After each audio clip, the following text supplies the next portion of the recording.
Senate में तहरीक इंसाफ के अरकान ने आजम स्वाति के प्रोडक्शन ऑर्डर जारी न होने पर एहतजाज किया। पीटीआई अरकान ने चेयरमैन सेनेट सादिक संजरानी के डाइस का घेराव कर लिया। अरकान ने बैनर्स उठा रखे थे। प्रोडक्शन ऑर्डर जारी करने के नारे भी लगाए गए।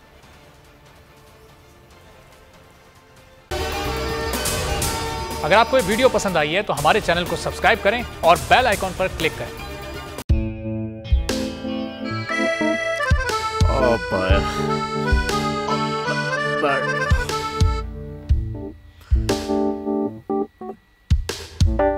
इंतशार से निकलने का वाहिद हल इंतखाबात हैं। हकीकी आज़ादी मार्च आज रवा। हाँ, आयत के मुताबिक अगर आप उसको ये रिपोर्ट दे दें तो मैं आपको 3-4 सीटें दे दूंगा। मौलाना हाँ साहब, वो जो रिपोर्ट हमें दे दे और वो जो नीली पीली चैनल है वो लगाए। जाओ शबास। हम ऐसा टीवी देखते ही नहीं जिसका रिमोट हमारे हाथ में ना हो।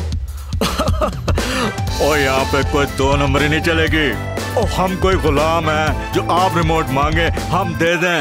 Absolutely not. यहाँ पे सिर्फ पाकिस्तान का नंबर 1 चैनल चलेगा, बोल, जो हकीकी सहाफत की जंग लड़ रहा है। पाकिस्तान के लिए कोई और नहीं, सिर्फ बोल खड़ा है। आप सब भी बोल देखें।